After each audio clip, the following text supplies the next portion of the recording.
We all have blocks that hold us back. Some are visible, many are hidden in our subconscious. These blocks often cause us to unknowingly self-sabotage and impact so many areas of our life. Today we'll be exploring releasing hidden emotional blocks from stress, anxiety, and past emotional experiences, just to name a few, using Advanced Voice Biofeedback technology. You're listening to the new Ashla Podcast.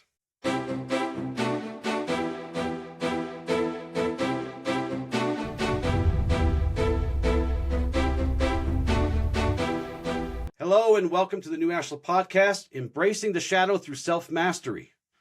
This is a podcast that explores shadow work through the hidden dimensions of the soul, fear, trauma, and the unconscious patterns that shape our lives. Each episode blends spirituality and self-work to help you heal, awaken, and live with truth, integrity, and wholeness. I am Justin Gates.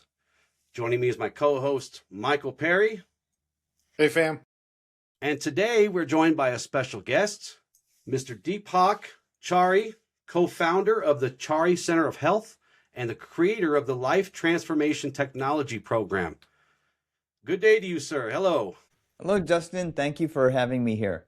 Well, you're so very welcome. When we learned of you, we could not wait to get you on here because I like technology. Technology's cool. If I was Elon Musk, I'd be totally broke because I'd own every piece of technology on earth just to play. Michael's a tech guy too. He likes technology. Yeah, I can't deny when we first stumbled upon you looking at the work you were doing, it was fascinating to learn of this new approach in the healing industry. Like, I'm excited to dive into this and learn more. And yeah. So Deepak, tell us a little bit about yourself.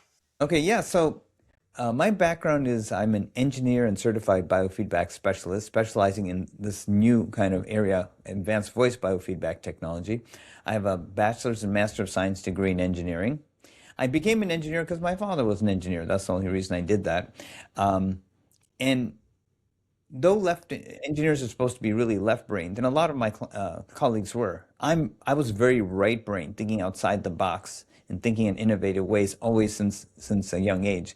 So when I started doing this work, I was able to take what I was taught and actually take it to another level, and to get these kinds of results that I'm getting with people, basically for emotional release.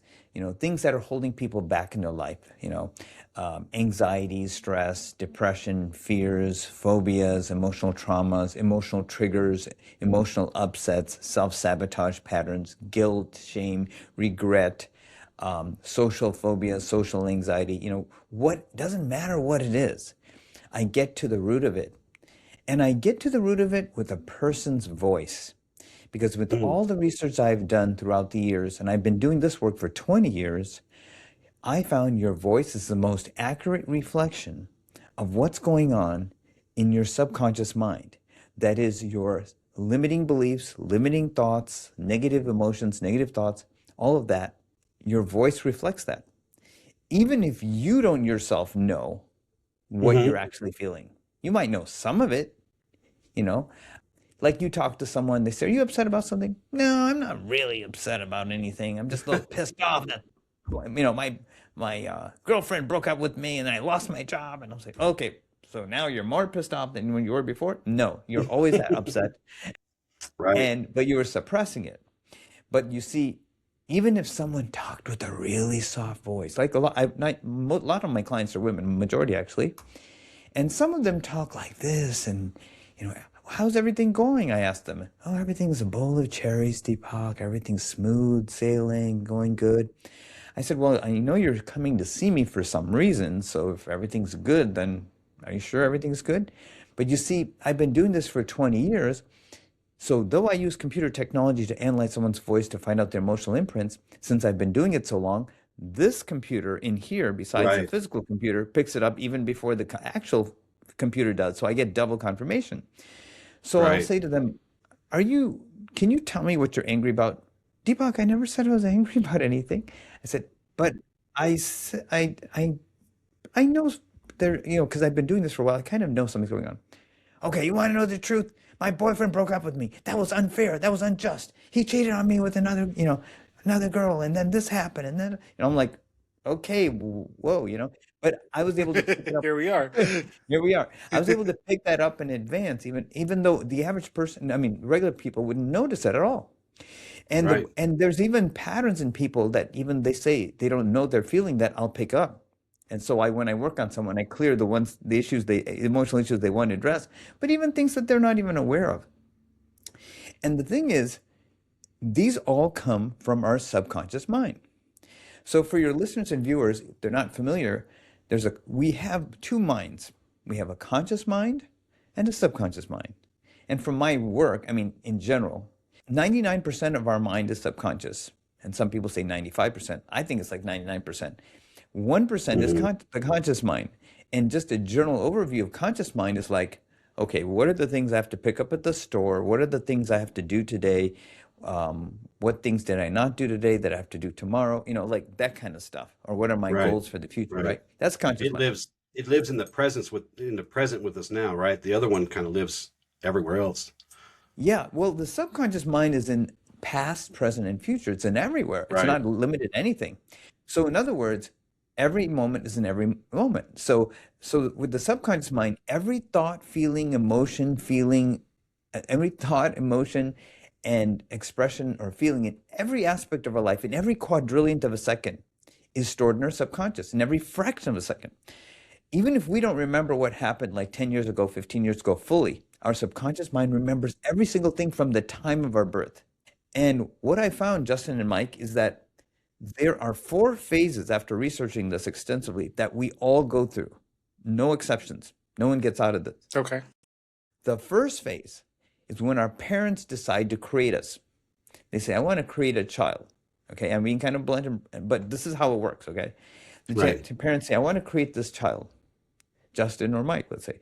And in the process of procreating that child, okay, whatever feelings, thoughts, emotions they had in the moment they're procreating this child, guilt, anger, shame, regret, I'm not where I am in life where I want to be, I'm not really happy in this relationship, I'm not really satisfied in my current job, other people accomplish more than me in this time, I feel regret for what I did in the past, there's a lot of trauma that happened in my past family I never got over. All that stuff, a good percentage of that gets downloaded at that moment, unbeknownst to the person procreating the child. And that's the same for the mom too. But not only that, the unresolved perceptions or belief systems of all the grandparents on both the mom's and dad's side, a certain percentage of that from each of them also gets downloaded into the mix. So you're like this little egg, or that's just forming, that's being formed, and you have nothing on your hard drive. You go to the store, you buy a new computer, there's nothing on the hard drive, right? Clean hard drive. That's you. But then all this other stuff is surrounding the energy field of you. And it's their unresolved emotions and belief systems and regrets or whatever it is. But that becomes a part of your energy field, even though you don't know what the heck that is. That's phase 1, okay? Now, phase 2 is you're in your mom's womb for 9 months. And whatever she's thinking, feeling, emoting, regretting, sadness, guilt, shame, frustration in the current relationship, or maybe she wanted to be a jet setter and she said, no, I'm stuck having this kid and, I didn't even want this kid, or, whatever she felt. The kid feels that. Maybe the kid feels like, wow, I wasn't really wanted. God, I should have never been born. Mom didn't want me. The kid feels all that stuff, the mom does. The parents think, oh, they won't notice that. The kid won't notice that. Yeah, they do. And if the parents are fighting, the kid picks that up too. So that's phase 2. So that's the second layer that's surrounding your energy field when you're being born. You already had 2. Now what's the third one? The third one is you're born. Hey, I'm born. Well, you're already in phase 3. What happens in phase 3? Now you have the direct interface of the parents and sometimes the grandparents, uncles, aunts, and people like teachers who come in our energy field, like who are guiding us, right? They have a huge influence on us. And what I have found is, after analyzing this thoroughly, is the most imprintable age for us as we're growing up as kids is from the age of 0, from the time we're born, till 7, as far as the imprinting. And of course, we had phase 1 and 2 I talked about before. So 0 to 7, whatever is said by the parents, teachers, uncles, aunts, other people older than us, goes right in the subconscious without any questioning. So for example, if the parent or teacher or whatever told this kid, you you're not what I thought you were going to be. You're not as smart as I thought you were. Mm. Why couldn't you have been like that kid across the street? Why couldn't you have been, like smarter, like we were, when we were kids, or, you didn't turn out the way I thought you, as talented as you're going to be. I was hoping you'd be a better, player, athlete, student, whatever. The kid takes it literally from 0 to 7, 0 to 8. Oh, I'm not good enough. I'm not worth, I don't deserve anything. I'm not good enough. And if the parent didn't know how to show love, and a lot of parents, in the past didn't know really how to show love because they didn't get it themselves, then the kid doesn't even know what love is. So they think, well, I guess that's love, or I don't deserve love. So I just have to take what I can get. So that's the imprint. Then from age 8 to 12, I found, is the second highest download.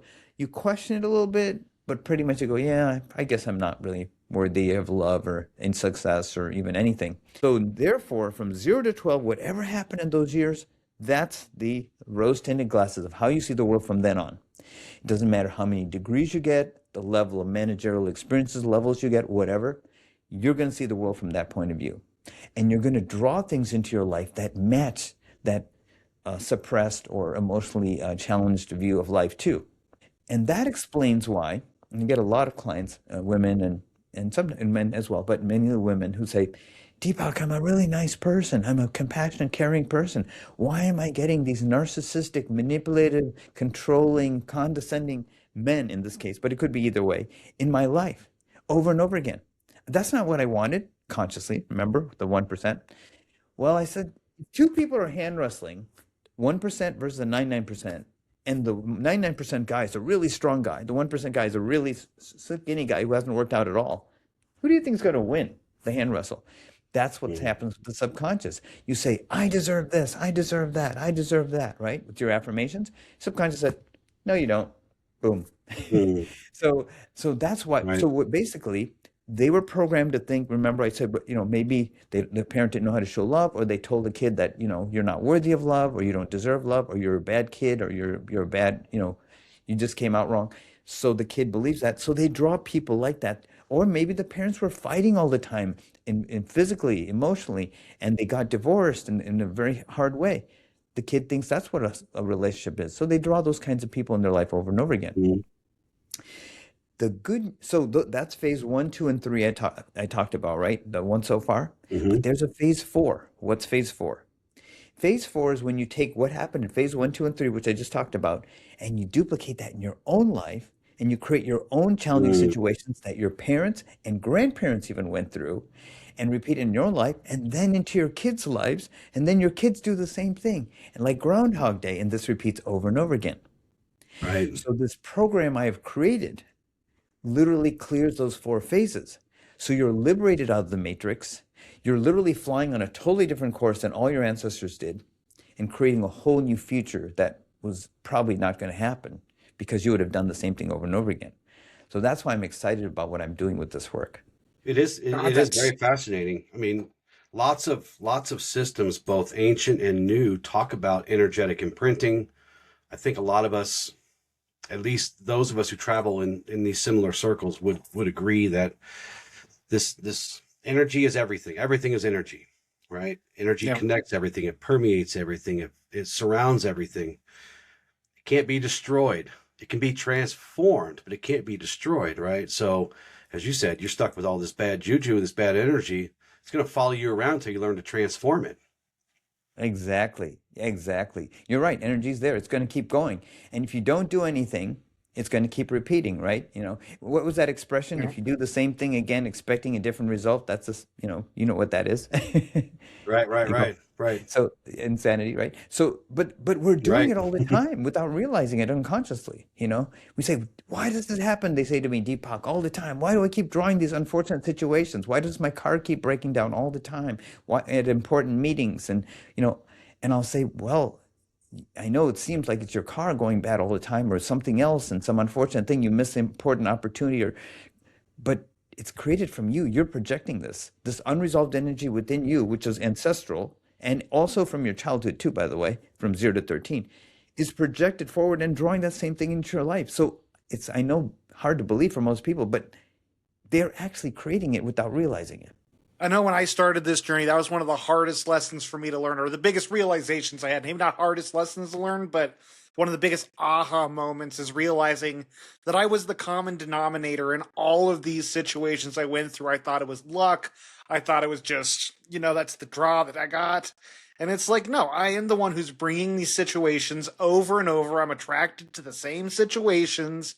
And that unconscious mind is exactly it. It's what draws us to it. And just, we got to change that vibration. We got to change that state in our minds. And I think that's one of the coolest things about your work is being able to help clear those blocks because, that is what the healing scene is, right? It's trying to work on the unconscious mind. That's exactly right. And I have my own story to go with that because I created this program because of what I went through myself. See, so it wasn't like everything went so smooth sailing for me. And that's why I created it for myself, but it ended up helping thousands of people all over the US and world in the process of what I went through. So when I was growing up as a kid, I was bullied as a kid. So my parents came from India in the early 60s, and my sister and I were born. And the thing is, people didn't really know where to place us, So we got kind of secluded and, and pushed around. Well, my sister didn't, in a different way for girls, I guess, but I got kind of pushed around a little bit. So what I would do is, I was 7, 8, 9, getting older than that. I used to hide in the library because for safety, till it was safe to come out. Of course, I'd miss school, but I'd have to try to make it up here and there. But while I was in the library, this is the interesting thing. I would grab books from the shelf to occupy the time, until it was a little safe to sneak out of there. The books I was grabbing, which I didn't realize, were on the law of attraction. So I was grabbing books by W. Clement Stone, Napoleon Hill, As a Man Thinketh, those books, and there's so many other books like that. I didn't know what the heck law of attraction is, but I was just saying, oh, this is kind of interesting. But I didn't realize I was imprinting my subconscious at the time, and that was a good thing. Mm-hmm. And then made it more comfortable for me to try to give me some confidence and sort of to face those bullies. But as I got older, I kept thinking, God, I can't wait till I'm an adult because then this crazy bullying stuff will stop. So as I got older into my junior high, from being pushed around in that physical way, it was a little different. It was more like, what group do you fit in? You don't fit in our group. We're the jocks, we're the, this group, and you're kind of in your own group, Deepak. You don't fit with any of us. You don't belong with us. So I was like, oh, here I am again, secluded. So then when I graduated from high school, then I thought, okay, now it's got to be done with. So I went to the dean of engineering because I was going to decide to be an engineer. And I said, I would like to be an engineer. I was thinking you're going to motivate me and get me going. He goes, you know what? I don't know if you have what it takes. I don't know about that. I think you'd be better suited for the building on the other side of campus. I said, well, the only building that I know that's on the other side of campus that you're referring to is the theater department. Is that what you're saying, that you want me to be an actor or something? Well, I think that's probably where you would probably best fit, with a smile on his kind of smirk on his face. Mm-hmm. So I was 18, 19, and I was like, I'd had enough of that bullying. I said, in my head, I go, F you, I'm going to show you, I'm going to be the best engineer, and I'm going to show, one of those things, when you're 18, 19, going through that. Yep. So I said, I'm going to prove you wrong, you beep, beep, beep. So I got my bachelor's degree, and I said, I'm going to get a master's degree. There you go. Now, the interesting thing is, throughout this whole scenario, all my professors, virtually in every single class, was a bully. I drew friends in my life that were manipulative, neurotic, controlling, negative, cynical, every negative trait in the book. Friends, classmates. Then I drew relationships in my life that were just like that on the female side. And yes, they can be bullies on that side too. And then I drew, and men can relate to this. And then I drew all kinds of bullying people from every walk in life. You name it. Then I go, wait a minute, I thought this was supposed to end after high school. What is this going on? And so that was already going on up to that point. So our father, my sisters and I, our father died at the age of only 51 when we were teenagers because of a heart attack, okay? And so back then, my sister and I said, how did this happen? Why did this happen? And how can we prevent this from happening to anyone else in the future? We said that when we were teenagers. So fast forward, my sister went into medical school so she could actually practice natural medicine, not the conventional medicine, that the pharmaceutical medicine. because she wanted to find a natural reason. Because he took all the pharmaceutical drugs, he did everything the doctor said, it still didn't work. So she did. So she thought people would listen to her if she did that. So she did that. And then my sister and I, in 1999 in San Diego, decided to form a partnership and form the Chari, our last name, Center of Health, which is an integrated functional medical center that goes to the root causes versus the symptoms with a natural approach. So my sister then started seeing all these different clients, primarily women and also men, for finding natural solutions without side effects for whatever issues, health issues they had. So I was working as a conventional engineer because that's what I graduated with. And as I saw her doing all this with all these people in the business I was formed a partnership with, but I said, I'm not able to see any of these clients because I don't have a medical degree, but look at all the amazing things she's doing. So this goes back to the law of attraction I was talking about when I was stuck in the library. This all connects. So I said, okay, universe, I closed my eyes, and this, as corny as this sounds, this is what I did. Universe, can you please help me somehow, in some way, to help heal people in our own Chari Center of Health that I'm managing, so I can heal people too in some way, even though I don't have any medical degree of any sort. And I just kind of said that just like that. And I let it go, and I said, okay, forget it. 2 weeks later, okay, I forgot. I didn't know that's called detaching from the outcome. I didn't know all that stuff. So 2 weeks later, that's the secret of the secret, right? Yeah. You And know?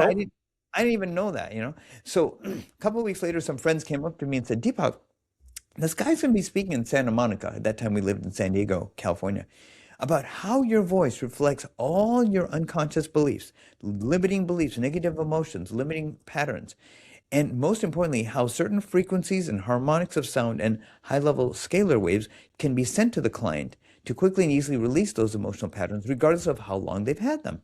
I go, that sounds kind of cool. Okay, I'll come and attend that. So when I was there attending his presentation on the voice, all these light bulbs went on in my head like, wait a minute, this is technical. I have a technical background. This is a technology that I could maybe do this perhaps in our center. And then I suddenly thought, wait a minute, I've been bullied my whole life, right? I've been hiding away a lot of my life. Maybe I could work on myself and clear this pattern. So I went up to him and I said, I was fascinated by what you presented. I would like to perhaps do this at our center that I'm managing with my sister and maybe work on my own stuff that I never got resolved. But I would like to apprentice with you. He says, well, I'm only taking a handful of people.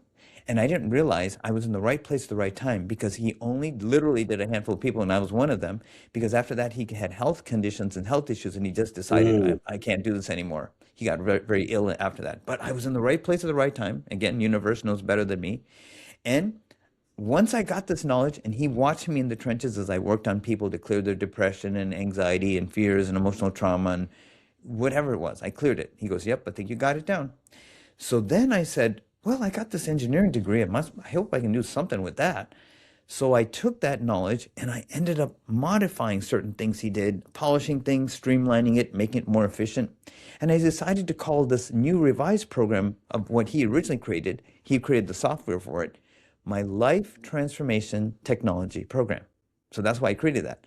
It's a modification of what he did, a revised, updated, and polished version, in my opinion, of it. So the first person I worked on, before I worked on a single client at our own center, was myself, to clear this bullying pattern. Because the movie The Matrix had come out in 1999 or so, and I saw like these are all programs, right? I thought, what if this is a Matrix program? Like drawing these narcissistic, mean, manipulative, controlling people. So I worked on myself. I tracked it back to the ancestry, which is what I do for everyone, to where it came from, released it. The moment I started clearing these programs, cleared the programs, I started drawing loving, nurturing, supportive people in my life, which, by the way, I had no concept of.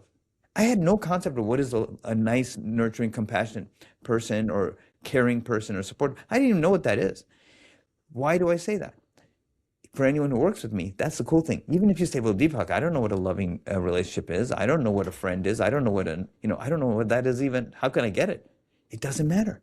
When you clear the limiting programs, you can draw that into your life, even if you don't even know what it is or experienced it, or loving relationship. So that's why I say that. So I started drawing all these wonderful people in my life, and I go, oh my gosh, I got to help others. If this is a matrix program, which it is, then once you release it, you're liberated. You're not going to repeat the patterns of the past over and over again, like all my parents and grandparents and everyone did in the past. That's true liberation. So I went through my own struggle and journey, created this program, and then ended up helping countless people in the process. So I wanted to tell you, like, I was on the other end of it too. Right. Yeah. Yeah. I mean, we have an axiom of the light that says, heal ourselves by healing others. And Michael and I live by that. You know, we're not here presented as these totally perfectly healed, solid beings of light. We still have very human problems like everyone else. But what's interesting, what you're talking about is this is how Michael and I talk and teach about the law of attraction. We actually defer to it as the law of resonance, because you don't attract what you want. You attract with what your field is putting out there, right? And you can wish it and you can want it and you can do whatever you want. But if you're not aligned, if you're not resonating with what you actually want, it's not going to come. You're going to get the things like we talked about. Right, Michael? Yes. Yeah, we did a whole episode on it. Cool. We did. Because it is all about the vibration we have, right? It's like, and we always just fall back to it. We can maybe jump up a little bit, but we always default that unconscious mind, right? We always fall to our lowest level of healing. Always. And it's people have trouble accepting that phrase sometimes, because they're like, I feel fine. I don't feel sick. But then they're trapped in this cycle of suck, and they can't figure out. But what I love about what you're saying is that this adds a piece to this holistic puzzle that we're talking about, because too often we tell people, people tell us, go get therapy, go get medical help, but we ignore the energetic, we ignore the soul level, we ignore, all of those things. And if we are to be completely healed, we must address the complete person in every aspect of it, right? Mind, body, soul, and heart. We have to, or else we're only healing them in certain parts. Yes, absolutely right. Healing comes from alignment. Healing comes from alignment, right? Absolutely. Well, it's like one of the other big issues, especially in this culture, is everything's defined as an illness, a condition, something we're stuck with the rest of our life. And it's like, here's some medication to fix your problem. And it's like putting a Band-Aid over a broken bone. It's like, you got to set it, you got to wrap it, you got to let it heal. Right. And that's the beauty of this work, is this is the kind of work that works through these issues that have bottled up throughout our lives or before it, and allows us to transcend what has been our situation for possibly our whole life. Absolutely. Depending on the phase there, right? Well, and another thing that happens is we always look for this magic pill to everything. We have to work. We have to earn. Maybe earn's not the right word, but we have to also do our part in everything. We have to be participant in our healing. We have to be a participant in our jobs. We have to be a participant in all things. We have to 100%. provide some, right? We have to provide something. Absolutely, 100%.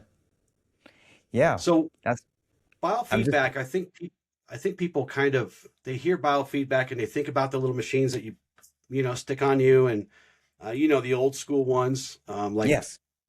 You and I were talking about a week ago, how when biofeedback first came out and it would interact with your computer and stuff, and it was like these little things you paste on there. We are talking about biofeedback, but we're talking about a really, really specific advanced version of this, because what's interesting about the voice, I can hide my face most of the time. Sometimes I do this. I look at people weird, but we can mask and hide a lot of things. But what I find interesting about what you said just a little while ago was that you can't hide the stress, you can't hide the anxiety, you can't hide the trauma in your voice, no matter how hard you try. That is exactly right. You nailed it. Exactly.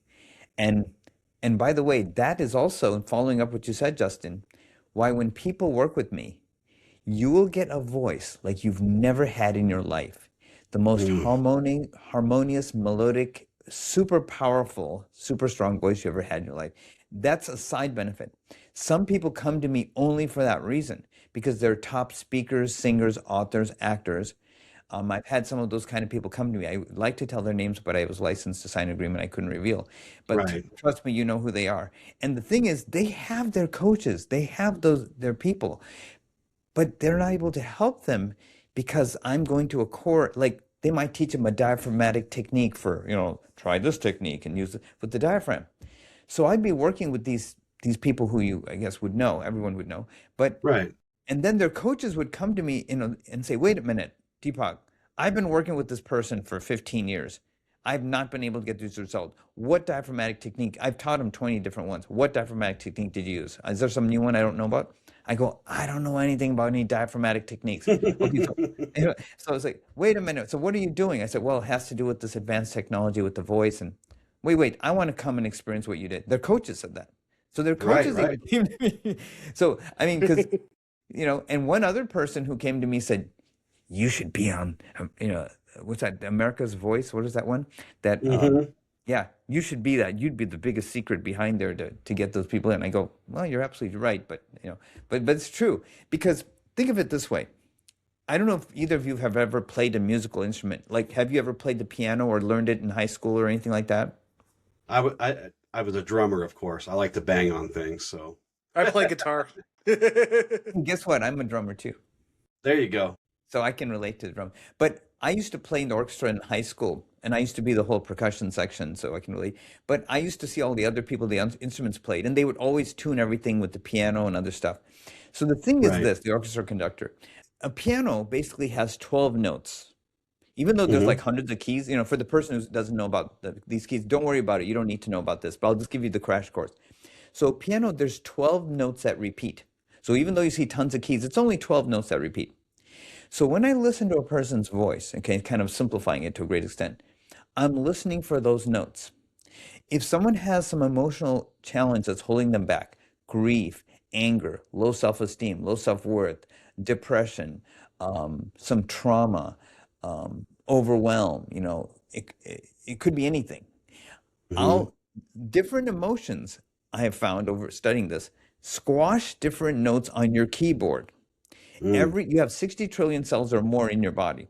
Every cell has a keyboard, okay? To simplify it. So when I'm listening to your voice, I'm listening to every cell in your body. Do you realize when you talk, you're talking Mm. with all 60 trillion cells in your body, not just your voice? So I'm Right. listening to your whole body's energy field. So I'm listening to that keyboard, and if I don't hear certain notes, certain emotions squash different keys on that keyboard. Grief squashes different notes. Anger squashes totally different notes. Mm. Overwhelm and fear squashes totally different notes. Not feeling acknowledged or heard squashes different notes. I mean, there's so many different emotions that squash different notes. So I know that in advance. So based on what's squashed, what I don't hear, the computer software technology, which creates computerized voice maps or emotional heat maps, can see what those emotions are and even where you're suppressing them in your body. So so basically I'm not hearing the whole person's voice when they're speaking. So when we release these emotional patterns, think of it like this. Imagine there's a key on the keyboard and there's an emotion like anger sitting on there or grief or something. Mhm. Those notes, 2 or 3 notes, are not heard by the person's voice. It doesn't matter how loud they talk. Only the other notes will be heard, but not those other notes in their voice.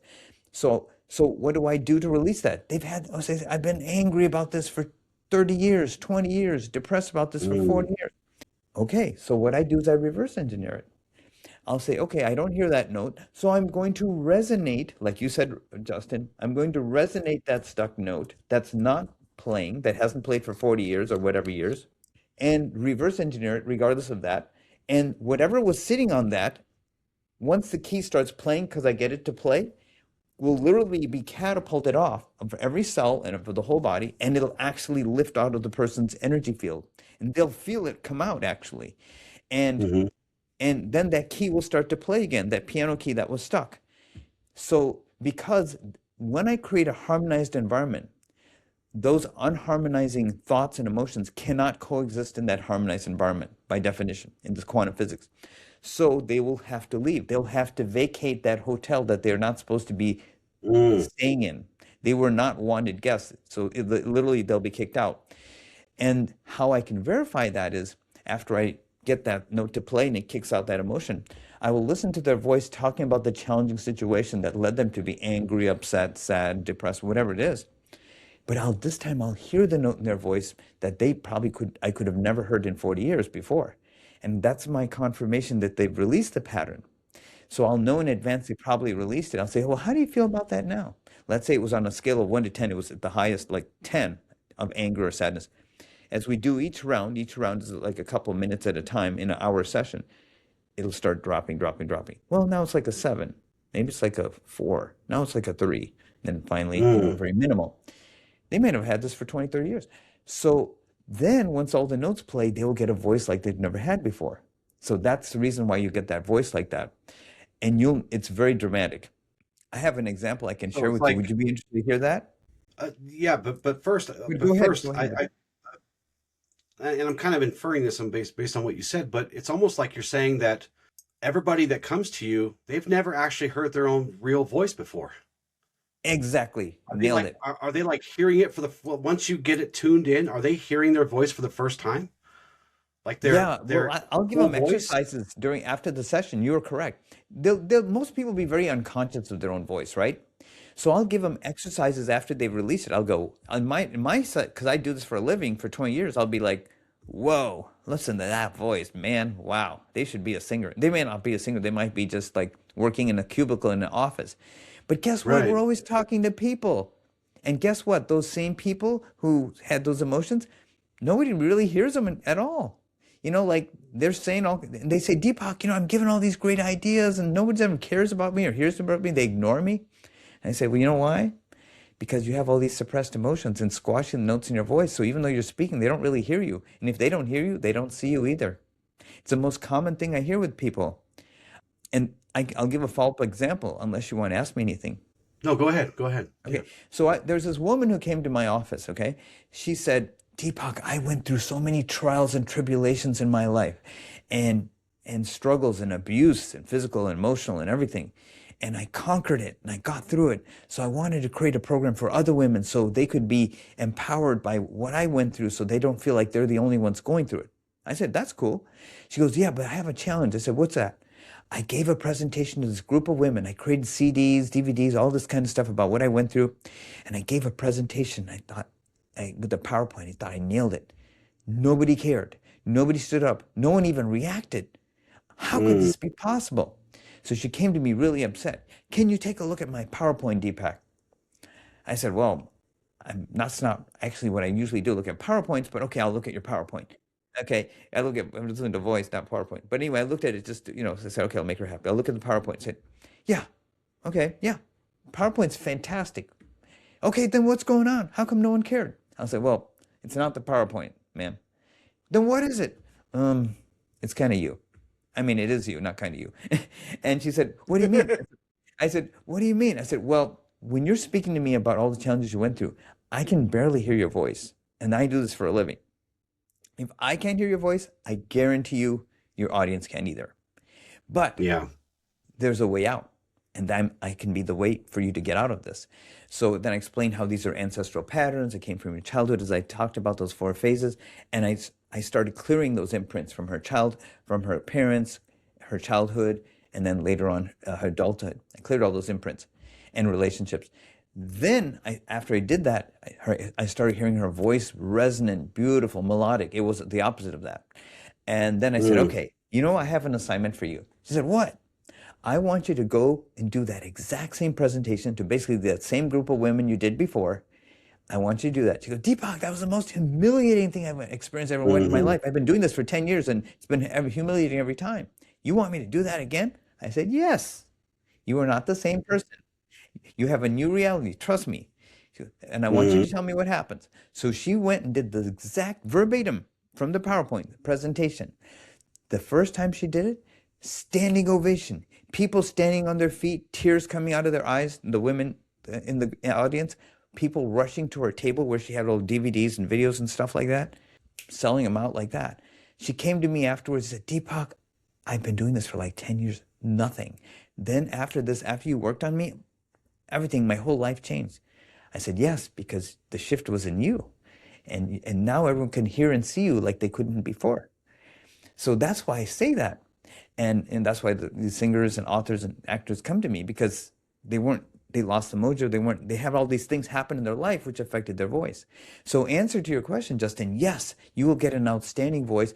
And what I do is I give them assignments like to sing certain songs or songs they like and really pay attention to all the nuances in their voice, which they probably never even thought of. And they'll start saying to me, Deepak, I noticed I have resonance in my voice. I have vibrato in my voice. I have a melody in my voice. I never thought of it before. I never noticed it before. I said, yes, I told you. Do Right. you see that now? Yeah. She goes, I never wanted to sing because I hate my voice. I thought other people do too, but now it sounds really good. Now I feel confident to sing and do, speak in the public. So it can literally majorly transform your life. It's bizarre. For someone who's been doing podcasting off and on for 15 years, the biggest hurdle for me was, and this is long before we even did video, so that was a whole nother thing to challenge to overcome, was listening to your own voice. Back in Oh the day, yeah. now we can edit really fast and really easy. And back in the day, you had to listen to your voice over and over and over again. And it was just so cringy at first, It was like, man, this is horrible. This is what I sound like. Like, you actually ask yourself that question. You're like, man, do I really sound like this? Then you ask somebody who knows you, do I really sound like this? And they're like, yeah, why? And it's because it's so awkward.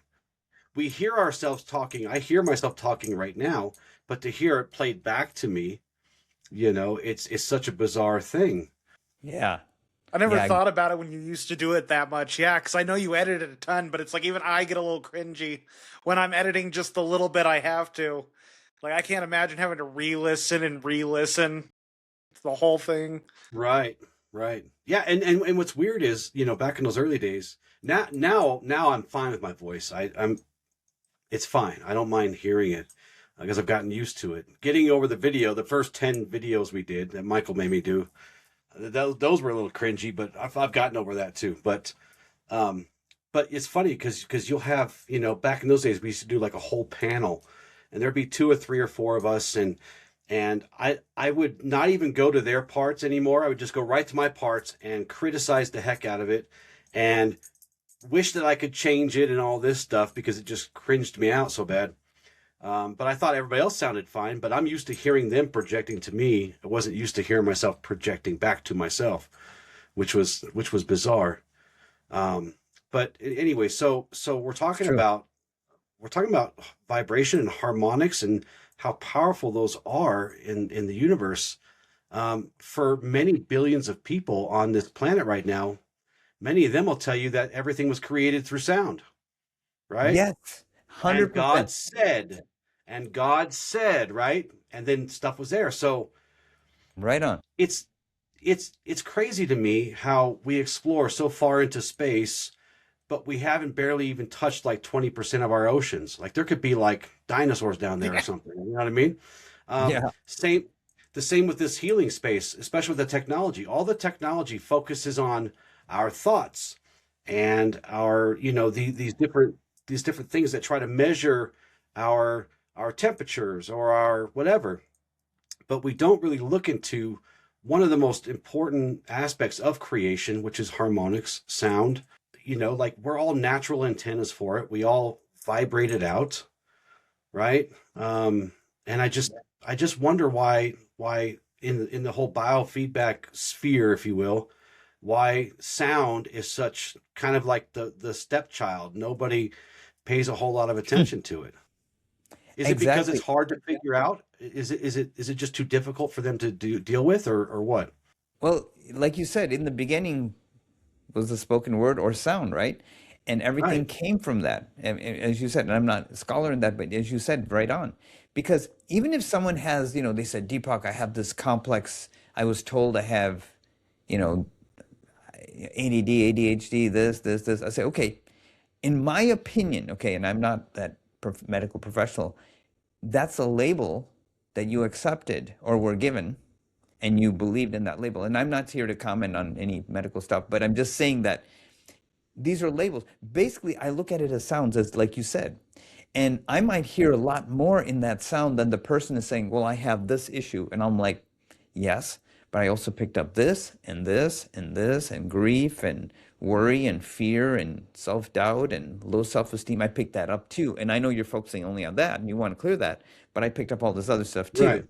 So Right. from their voice. And of course, when I harmonize it with that resonance method I was talking about, I resonate all the stuff, not only the stuff they want to address that, this is my main issue. I'm like, but I'll see other stuff too.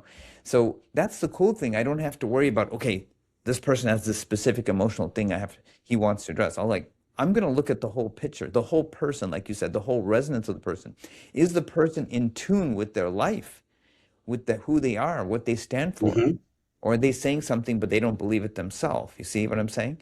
I can see that Right. Yeah. congruence. And so when you release those limiting patterns, now they're totally in congruence. The wind is blowing behind their back instead of against them.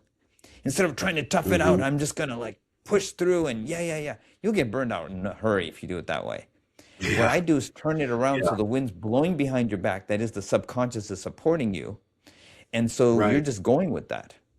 I give this example, Justin and Mike, that it's what we do, all of us tend to do unconsciously is like, you have the beautiful Lamborghini car, right? I mean, Hmm. there's even a better car than that, but I'm just picking one. What we're doing is taking this 5-year-old child, which is our subconscious. It has the mentality of a 5-year-old, but it has unbelievable power of creating situations, events, and attracting things in our life that there's no way we could consciously do it, no matter what. We're Hmm. putting that in the driver's seat. It can't even touch the wheel. Probably has to use the stick to touch the wheel. And and we're sitting in the back seat hoping for the best, in the most luxurious car ever, in this Lamborghini. And we're going, oh my God, oh my God. This is Yeah. the most beautiful car in the world, but this is I can't wait to get out of this gorgeous car. What we needed to do actually is take that kid and say, look, you have to be in the seat restraint in the back seat of this Lamborghini. I am going to be the one who steers it where I want to go. But you're going to be the turbo power, infinite turbo power for this car, creating situations, events, people, and things that I could have never created on my own. You're going to power this ship forward, and I'm just going to steer it. So Right. what most people Listen, do is the other I way had around. I I taught three of my kids how to drive. Trust me, I know what you mean. Exactly. uh, yeah, Well, and that's a scary. really good analogy. Like we've It brought up is. before, sort of like you got to let your emotions be in the back. You can't let it be in the driver's seat. But Right. when it comes down to it in the unconscious mind, how it's infinite potential, but you got to get it out of the front seat and in the back seat, its car seat, so that can be the infinite turbo. That's a great analogy It Thank is. you. as Yes. far as I love that. manifesting and taking control. And like, I love that. Well, and that's the Absolutely. thing too. It's like every system, ancient and new, talks about how we speak everything into existence. I keep coming back to this, which it blows my mind because we believe that's true, yet we don't give power to our voice Yeah, because we don't know there's something wrong with it. We don't know that there's somebody holding the strings so the notes can't play, as you said. Um, exactly. and Exactly. nobody focuses on that. This is like this conversation is the first time I'm actually realizing, like, wait a minute, I never thought about us being able to tune our voice better, because every ancient practice tells us to sit still and tune our mind. Right? We ignore everything else. Sit in a good posture. Sit, be still. Let your thoughts come and go, and don't worry about your voice. Don't worry about the thing that helps create things. Yeah, you can speak things into existence exactly as you said. But if our voice is not heard, then literally it's kind of silenced even to go forward. For example, I worked on a woman who was absolutely brilliant in business, and she worked with Hmm. these other male counterparts, but it could go either way with either sex. I mean, I'm just giving an example. And Right. they were losing a lot of money, and they were doing a business deal where they actually lost millions of dollars. But she told them, "Don't do this. Instead, do this, and it'll not only will you not lose millions, you'll make millions." But they Hmm. didn't hear her. Okay, so they didn't hear it all when she was speaking, telling these clear ideas. So of course they lost millions. Then they complained that they lost millions. I wish someone could have helped us with that. Well, she says, I told you what to do. She goes, we didn't hear you say anything. We didn't know you said. Well, you should have told us that. I told you, you weren't listening. So she came to me frustrated. Deepak, I work with these men. It could be men working with women too. And they didn't listen to a word I said. I said, well, let me tell you something. I can barely hear your voice in your energy too. Yes, you are saying those words, but they're not heard. If I don't hear them, they didn't hear them either. So I cleared her limiting beliefs, in this case, in being heard by others, especially men in this case, could be the other way. And I cleared all that from her childhood, which is where it came from. And I said, okay, you're a brilliant woman. You will have other ideas. Okay, I know they lost on that one, but they're going to hear you now for any future ideas you have. So she went to those same men. She goes, okay, you guys, you didn't listen to what I said before. I have a new structure for this company, which will double or triple what you guys thought you were going to make over the years in a short period of time. This is what you need to do. And when she was speaking, unlike before, where they were not really paying attention to her, they leaned back like, whoa, like a huge, power forces talking to us. They're like, whoa, that is an incredible idea. Oh my God.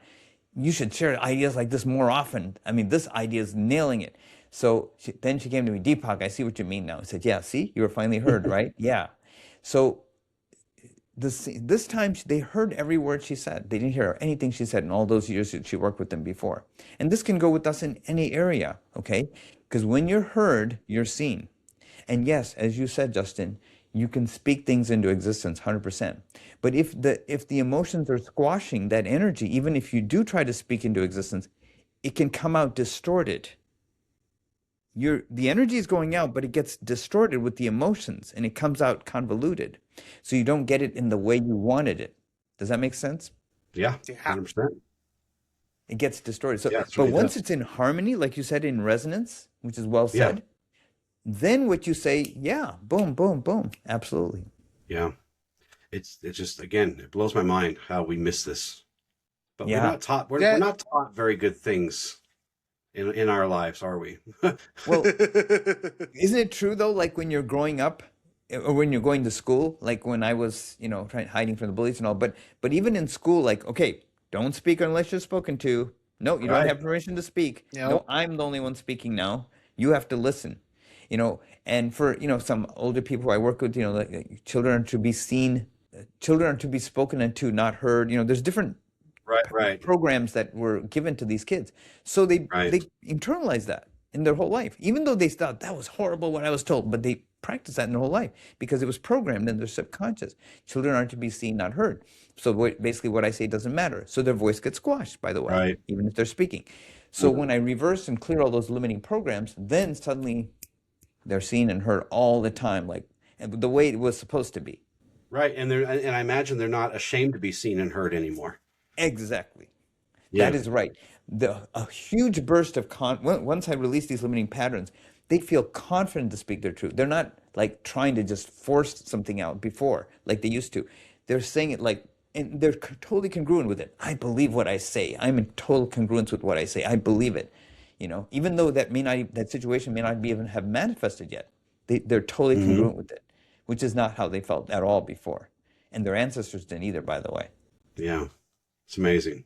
I know, it's just like I'm thinking of all these different healing modalities and how so much like Reiki, even personal development, shadow work, stuff like that, how it's you're working to clear it away and it always sort of comes back, and it's that constant motion of healing, overcoming, and retraining the nervous system. And I'm fascinated on how this is something that seems to sort of, they gotta come to you for a couple sessions to work through it. But what makes it stick so much better than many of these other practices? That is crazy. So the things the way I do this work is it's into another level altogether. Because for example, if I'm working on someone, I start out with the 9 baseline sessions and I work from there because we're clearing lifetime programs that they didn't come overnight. But they, because every sight, smell, taste, touch, sound, and emotion in every quadrillionth of a second is stored in your subconscious. So there's a lot of stuff in our childhood. So we can only clear it at the rate that your subconscious is willing to let it go at. So in other words, when I'm working on a client in a session, instead of just fire hosing them with every frequency that they need for sure to release all their limiting patterns, like, okay, I know you have Right. depression, anxiety, and fears and phobias. I'm just going to fire hose you with every darn thing under the sun. They'll Right. be like, oh, Yeah, I don't blow do away. it like that because that's how a lot of people do it, but I don't do it like that. That's why it doesn't work like that. What I do is I faster than they blink their eye, I'll ask their subconscious, not their conscious mind. This is the 99%, this is what I ask. Subconscious of this person, I know that they need all of these 10, 15 frequencies, but which of them are they ready to receive from me? Not what they say. Yeah, Deepak, send them to me. I say, no, not. I don't want to ask their 1%. What are Come they on, ready hit me to with it, receive man. from me? Hit me with it. Hit me with it. Well, okay. Then the subconscious will say faster than they blink their eye. They don't even know I'm asking their subconscious. Okay, send me that one. Nope. Yes, no. No, yes, no. Okay. Boom. There you go. Boom. I send the frequencies to them, and that's exactly what they needed in that moment. And then each round, a round is 3 minutes at 3 minutes at a time. I do an hour of these at each session. That's why it's a perfect handshake every time. Exactly what they need in that moment. And that's why I'm able to get these kinds of results. I only deliver what they need in that way. Now, some people are more frail or sensitive. So, there might be 15, 20 frequencies they need. And they'll say, okay, send me 2 or 3. Because I need to, I need to build up to it. And then as I go forward in sessions, they'll say, okay, that felt really good. Next time they come in, send me some more. And then it increases more and more and more. So that's why everyone is different. Now, this is not a one shot. They come one time and it's done. We start out with a set of 9 baseline sessions and we build from there because we want to clear the imprints they picked up from their mom, their dad, their childhood. And everyone's had key childhood events, no exception, that have, affected them in big ways, right? And then what's going on in their current life, their current relationships, past relationships, and then lastly, their grandparents, the ones who also downloaded. So that's the kind of formula I have to clear the major programs of the person. And then once we've done all the baseline work, then they can come, for maintenance, every month or 2 months, just to keep things flowing. Just the same way like you take care of your car, right? We take more care of our car than we do ourselves, right? I mean, you change your oil, you do the lube filter, and then every 6 months you do, you rotate the tires and, the transmission fluids and all that stuff, right? We don't think twice about doing that for our car, but we do a lot for ourselves. So maintenance is important. And are there different levels you can get to by working with me? Absolutely. The same way if someone who's a martial arts person, right? What is the lowest belt? Is that the yellow? I'm not sure which one it is. White, but usually it's white. Then you go up, you have the brown belt, but we know the black belt is at the top. Well, the person who's at the yellow, he's darn good. He'll kick my butt anytime. Right. But compared to the black belt to the yellow belt, the black belt will kick the butt of the yellow belt every time. So in other words, even though I might take you up to this place here and you're like, okay, I'm pretty good. Some people will say, well, I want to go to the black belt level. Right. Well, I can take them there too. So what I'm trying to say is, because you're a work of art in progress, so you're always evolving. And let's say somebody said you see what I'm saying? And if somebody is at a low level, working hourly, and they want to say, my goal, Deepak, is to be a manager. I'll release their limiting beliefs and suddenly they'll become a manager.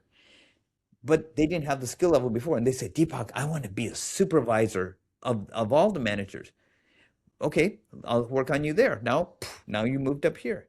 But they couldn't just jump like that because they didn't have the skill level to go at that level. So I have to, see, now they say, I want to be vice president of this whole company.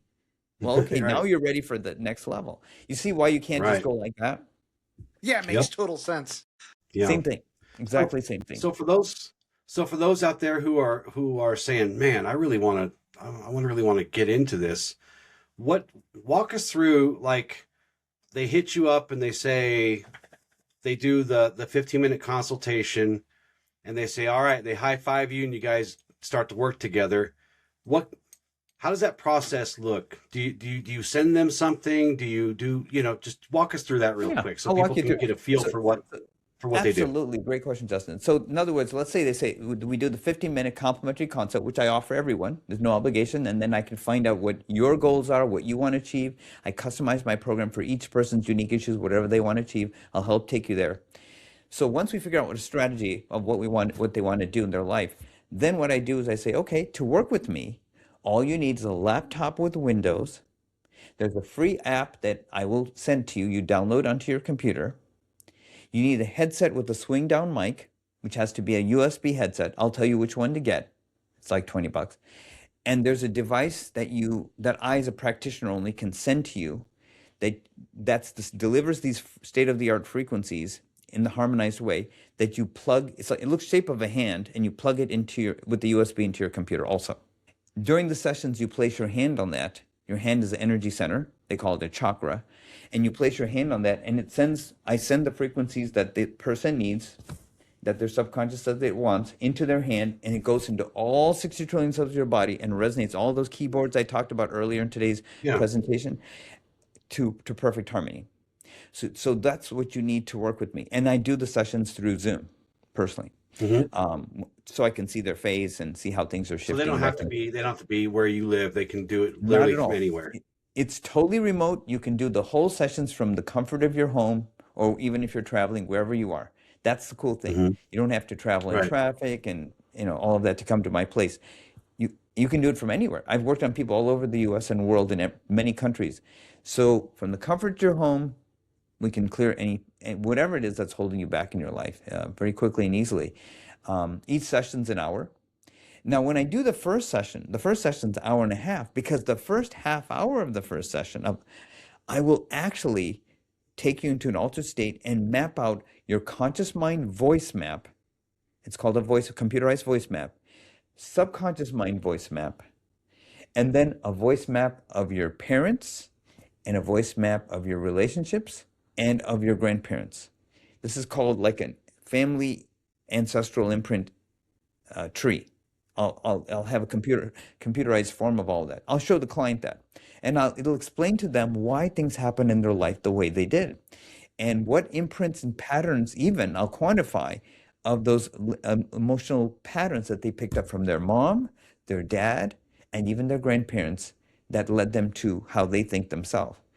And so I'll show the whole thing, and even why they drew the relationships in their life, because I'll even show how the relationships were actually related to different parents and grandparents because they were similar to what they knew.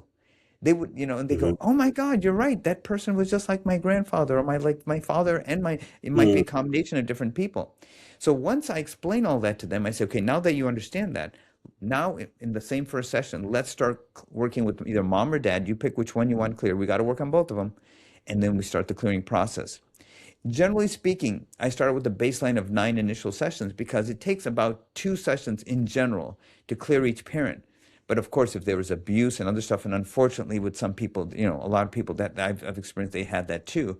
It might take more than the baseline 2 sessions to clear that imprint. But I'll know from their voice that they've cleared that parent, and they'll feel it within themselves too. And then once they've done that, then we go to childhood events, the key childhood events, which we've all had, like I was bullied, right? And I had other things like that too. You clear those key ones that were a huge impact in your life. Once we've done that, now we go to the current time. What's going on in your life currently that's really challenging you, stressing you out, upsetting you? Maybe some trauma happened, or maybe something from your past that was upsetting. We clear all that stuff. Then we clear the current relationship you're in or just were in, and the past relationships. Because if we don't clear those relationships things, that even though you say, "Well, Deepak, I'm done with the relationship," I say, "Well, you're done. You think you're done, but your subconscious is not." So we got to Right. clear, because they'll say, "Yeah, I'm over it. This person that I broke up with," and the meter will just go boom to the right, that intense emotion. And I'll say, "Okay, now you see why we have to do that." So then we clear the emotions of the current relationships and the past ones, so that you can draw the ideal relationship if you don't have one yet. Or if you are in one, you leave and improve that one. And then from there, we go to the grandparents. And we don't have to do all the grandparents, just the ones that I measured that had the highest emotional charge. And so that's the structure of how we clear it. So when someone works with me, that's the process we do. But it's all done remotely, all from the comfort of their home. Very, very smooth and simple there. And just reiterate this in case someone missed this. You don't actually have to have their mom and dad and grandpa and grandma there to take these readings. You can get these readings from them. No, oh yeah, thank you. Right? Thank you, Justin, for answering that. I didn't. Thank you for clarifying that. Absolutely not. No, this is a self journey. So yeah, no, not at all, not at all. So what happens is when I'm doing the session, with this technology, it takes them into a deeper state of consciousness, so I can access their subconscious mind. No, none of those people need to be around. In fact, even if they all had transitioned, it works the same. So basically, once they're in the altered state, I get a voice map. That means I have them talk about themselves first, and to get their conscious mind voice map, who they are personally. Then I take them to a deeper state and say, get their subconscious mind to know what their true self is of their own belief system, limiting beliefs. Then I say, "Okay, tell me about your dad. What was he like when you were growing up as a kid? How was he with you?" And they only have to talk for like 15 seconds, and I create a computerized voice map of their dad. See, that's what I meant. Then say, "Tell me, what was your mom like when you were growing up as a kid?" "Well, she was kind of mean and controlling and manipulative." And okay, for 20 seconds, okay. And it'll show the emotional charge when they're talking about that. Now, the interesting thing is, they might talk in a normal voice like I'm talking to you now, but the meter might be going to extreme on certain cases and like high on certain cases, and no one else Hmm. would even know that except for me. And Right. then we go, and after then we do the relationships I mentioned, right? The current and past relationships they've had, because if they had any emotional baggage, you got to clear that. But then when we get this interesting thing is, Justin and Mike, when we get to the grandparents, a lot of people say to me, "Well, Deepak, my grandparents died before I was born, so we can just skip that whole grandparent thing." I was like, "Oh no, you don't know. Remember those four phases I told you about? No, Yeah. no, you cannot skip that. In fact, they may have more of an impact, even though they passed on, than your own parents did. And a lot of times that's the case." So he said, "But Deepak, I don't know these grandparents. How can I record them?" Right? The great question, Justin. So I'll say, Right. okay, did you ever see a picture of your father's father? Oh yeah, yeah. I kind of remember, yeah. Okay, so in this altered state, I want you to close your eyes and I want you to describe what he looked like in that picture that you remember. So they describe that. Now you might say, well, Deepak, what if I don't have a picture of him? What if my parents never talked about the grandparents? And bizarrely, some parents did not even mention the grandparents to the kids, which Hmm. I was unusual, but it's true. Now what do I do? Okay, know that you had guaranteed had a grandparent, and they definitely influenced you. So close your eyes, see your father in front of you, and imagine there's like a silhouette of a person. You can't see their face or anything, but imagine, just say that's your grandfather, father's father. No, he's definitely there. Put your attention on him and just say, I don't, and say this, I don't know anything about my father's father. I want you to repeat that. And they'll repeat this for like 10 or 15 seconds. They'll be looking at me like, Deepak, what are you doing? And like I say, just, I know this, just go with me. I don't know anything about my father's father. I don't know anything about my father's father. They keep repeating it. And it sounds like to average listener, like it's like a monotone, but it'll show like strong emotions like anger or rage or sadness or it's just unbelievable. It's amazing what it shows. Then we do the other grandparent. They didn't know any of them, let's say. Mother's mother, right?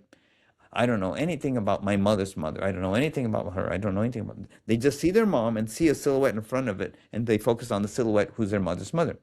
And it'll show, if the one showed anger, the other one might show deep sadness. Mm. And they have a monotone voice. I don't know anything about my mother's mother. I don't. Now, how the heck could it capture that? You know why? Because everything's in the energy field.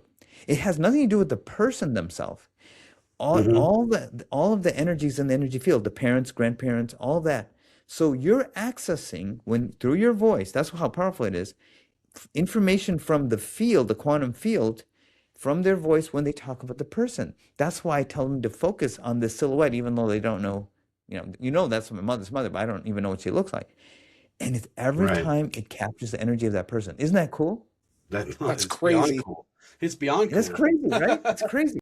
But every single time, I mean, they might say, I don't know anything about this person, I don't know anything. And it sounds like the average person, Deepak, it's going to look the same because their voice is monotone. I said, no, it's not. It's going to look completely different. And they look completely different. And then I might even find out, like, did you know that, you said we shouldn't do the grandparents, right? Did you know there was like a 90% download imprint from your father's father who you didn't even know, which is affecting your life today because he had all this trauma in his life from the war, and that downloaded to you. And your father, you only got like 60% of his imprint of how he believes the world is or how he believed the life is.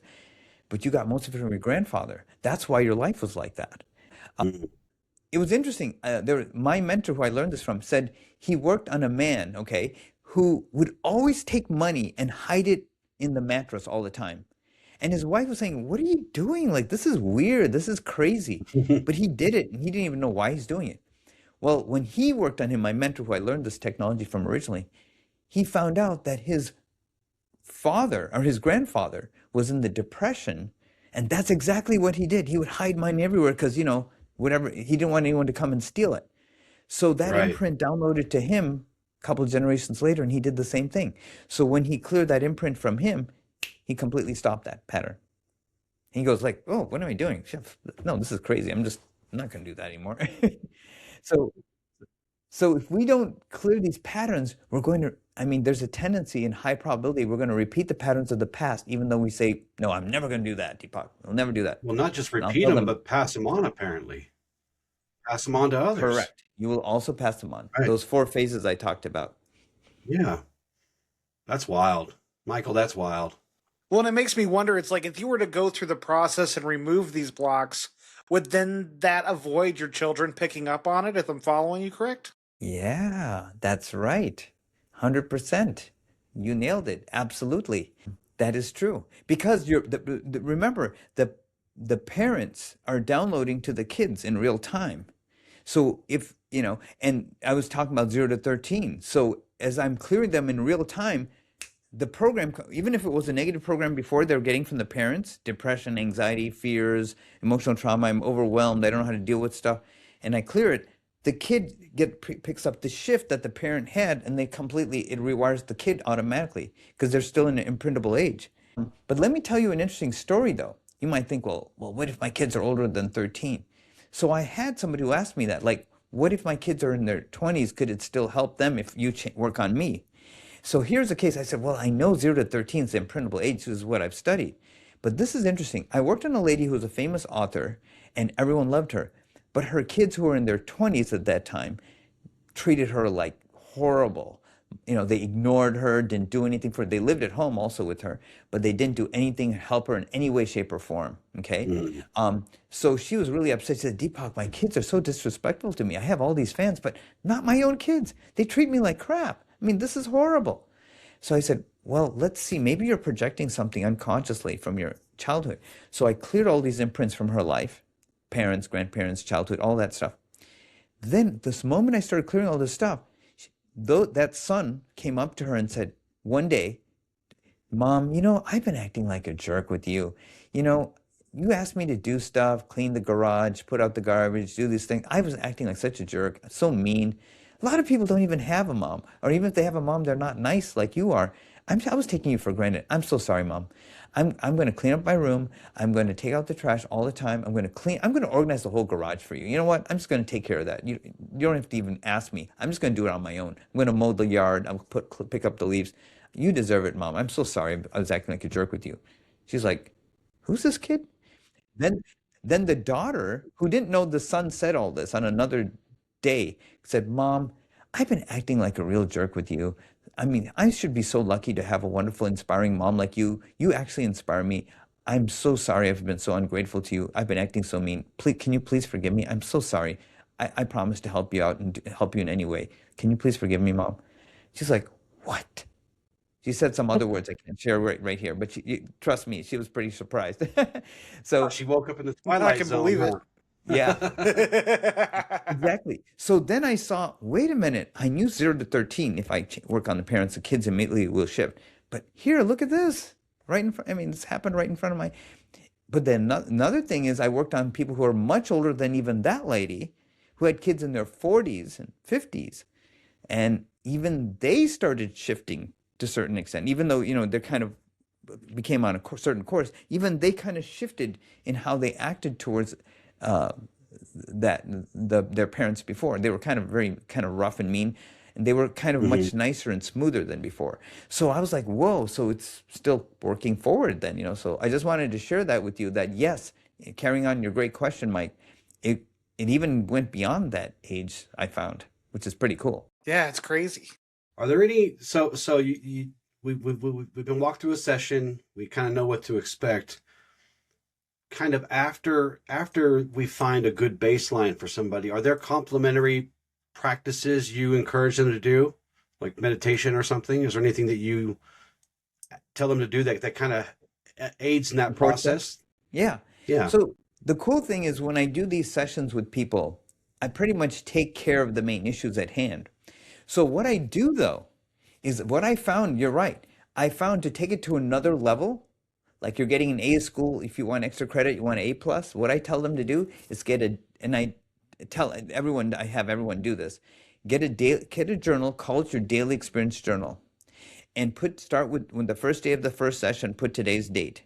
But I tell them, I want you to write in ink. And in studies I have found, for some unusual reason, if it's in blue ink, it's even more effective. And then also, if they write in the journal in cursive, that actually aligns the left and right brain hemisphere into one single brain. Because when we're brought up as kids, we're the brain left and right hemisphere, he's a left brain person, she's a right brain person, creates that separation. But we are not like that. So it creates a Right. unified brain when you write in cursive. In fact, kids nowadays, I found, don't even know what cursive is when I ask them, which is They don't bizarre. teach them They don't anymore. teach it. They don't teach Well, them anymore. why? We I had to wonder teach. why, We had to teach our I younger wonder two how why. to do it. Yeah, I wonder why, I, right? you know, Because we could the go down a interesting, rabbit hole with that. I know. well, I'm like, I'm gonna not say a there word. there I is got my something to what you theories. said, Justin. There is something to what you said. But get Yeah. this, That's fascinating. follow me on this one. So when I asked some people to say, well, can't I just type it on my phone, Deepak? I said, no. If you want to record it on your phone, I want you to write it. That's just a precursor, but you've got to write it in cursive. Deepak, no. I said, yes. Even adults say that. So I said, just bear with me, okay? You want results? This is how you're going to get them. So they write their journal, all the amazing shifts they notice after I work with them each week, okay? And then I follow up with them. Okay, what did you write in your journal? So I hold them accountable.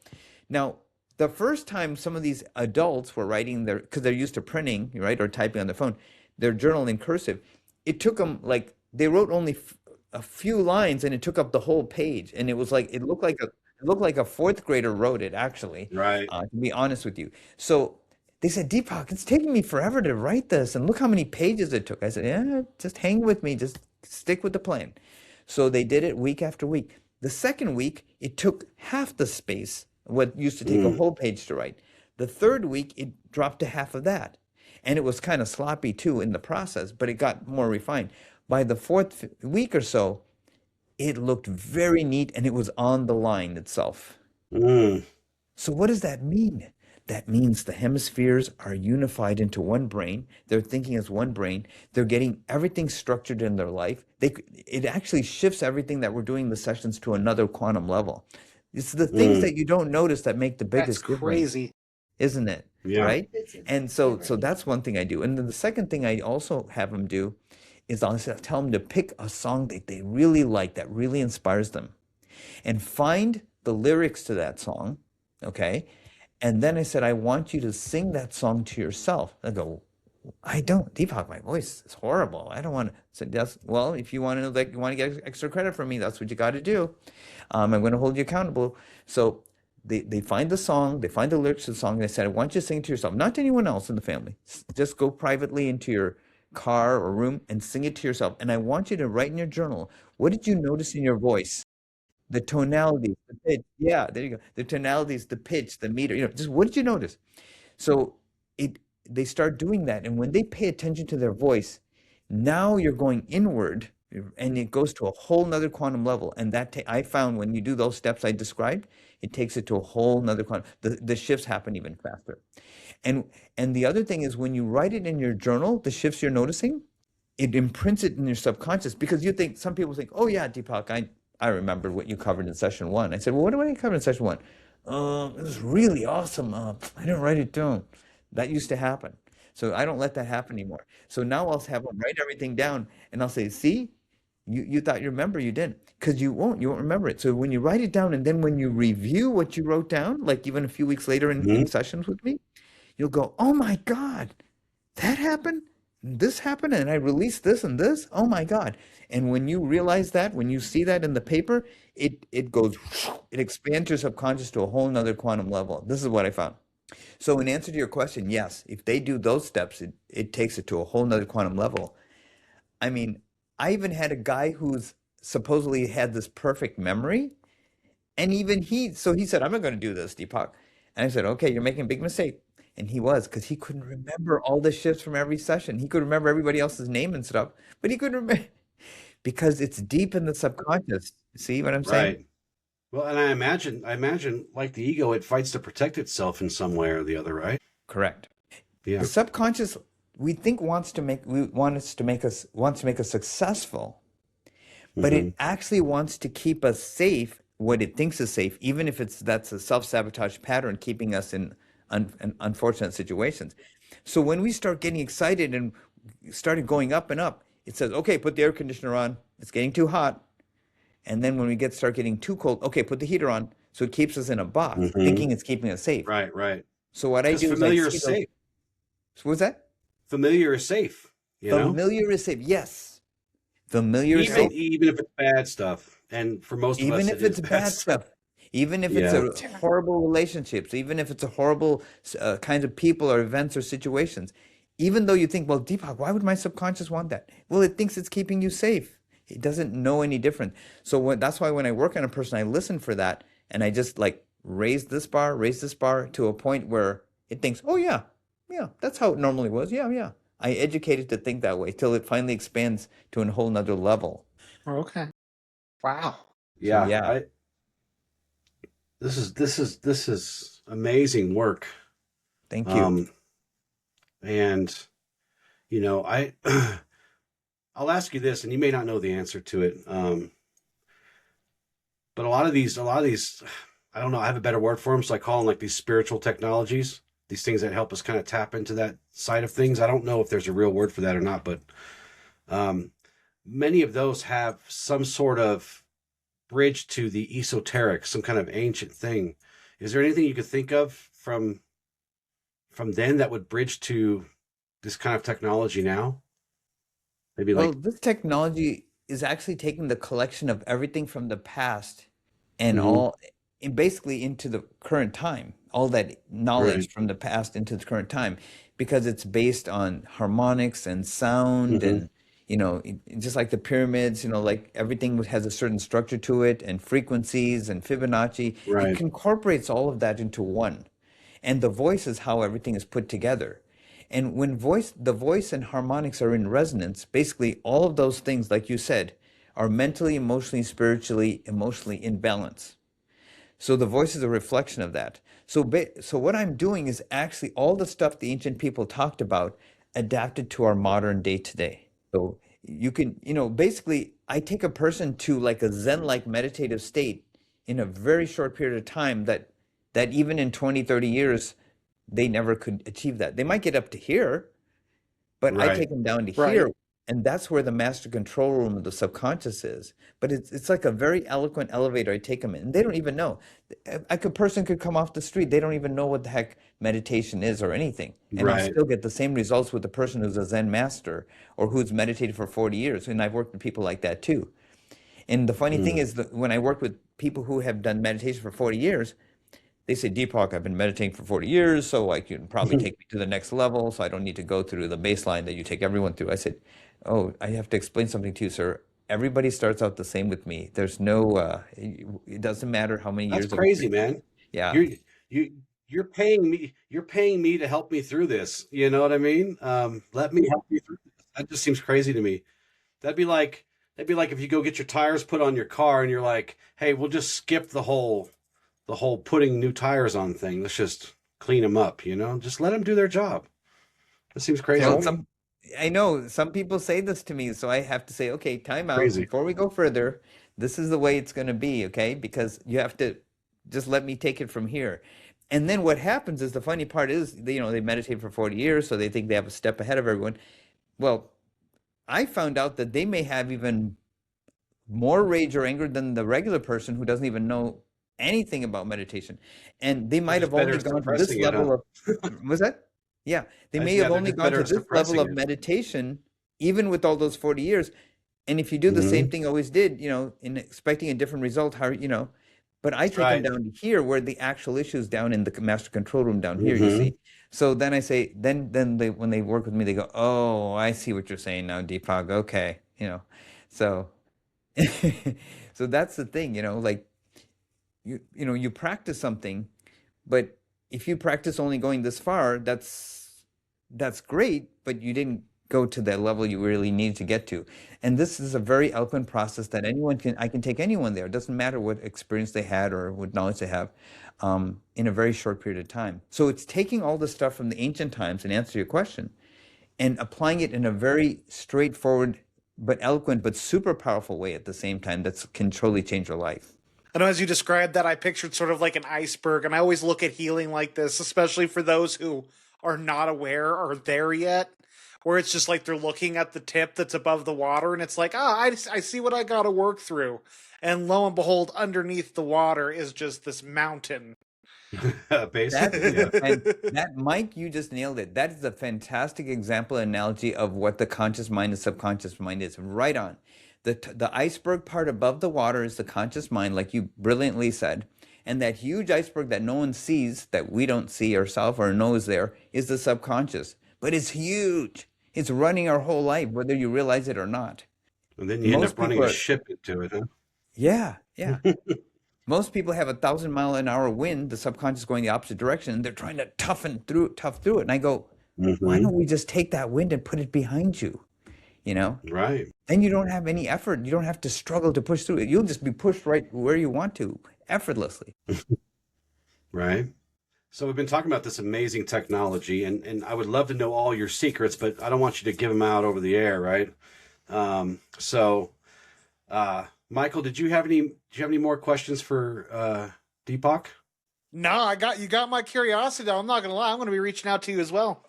So Awesome. I love to work with both of you, absolutely. And all of you, everyone listening too. Because my goal on a big scale, okay, I don't tell this to everyone, but is to change. When I help change someone's life, I'm not only changing their life, but I'm changing all the lives of the people they're with. So it's literally, in my opinion, changing history or changing the future of what it would have been to what it can be now. Because every person interacts with tons of people all the time without you realizing it.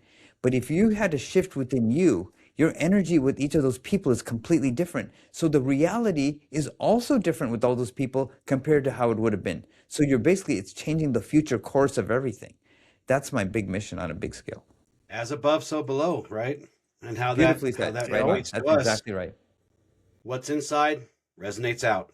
That's why we try to build as solid as a foundation as we can in our hearts, in our, on the inside. Because whether we like it or not, whether we know we have influence or not, every single one of us has influence over others. Yes.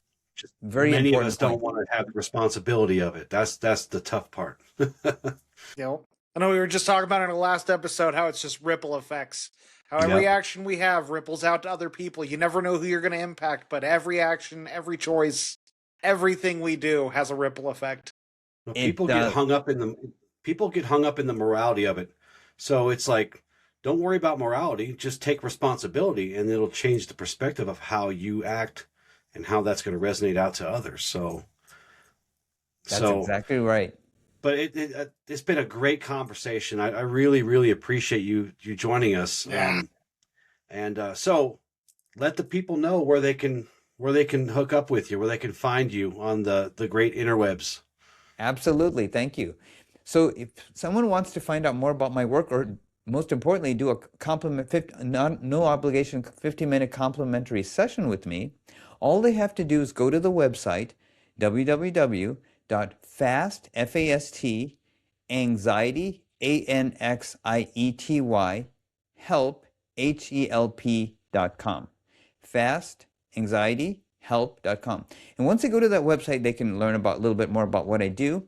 They can click on the testimonials tab, because there's wonderful testimonials from people from every walk of life.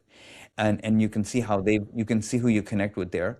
And then most importantly, you can sign up for a complimentary 50-minute consult with me as well by Zoom. Or if you want to do it by phone, you can do that as well. Just let me know. And then we can take it from there. I'm going to list in our consult, from the comfort of your own home, we can find out like what's going on in your life, what challenges you're going through, and what you'd like to have or be, or what would you like to achieve, and I'll help take you there. Excellent. Beautiful. There's tons of testimonials there, tons of them. Like your finger will get tired running the wheel trying to get to the bottom of it. There's tons. And all kinds of different people, it looks like, and from all different walks of life, like you said. So yes. But we're all human at some level, right? We're all at least human. That's where we all struggle with this stuff. That's the key Right? thing. Doesn't absolutely. matter. None of the other stuff matters. We all struggle with this. And we all have grandmas. We all have moms and dads, whether we know them or not, or like them or not. Exactly. Right? Because if not, Justin might be a robot. I could be. I might be a synth. You're a compassionate sim then. Fallout fans out there. What's that? You're a very compassionate sim then. I love people. I love. You're an amazing person. Well, thank you so much. You hear that, Michael? Yeah. You were very well programmed.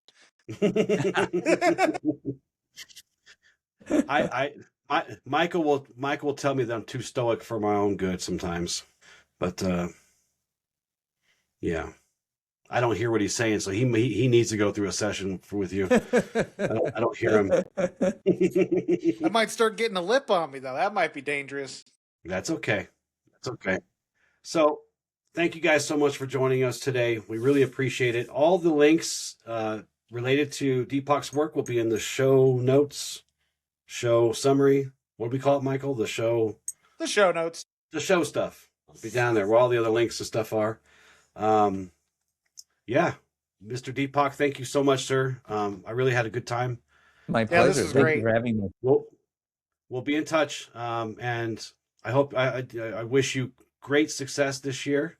I have no doubt that you will find it because what you offer we really need.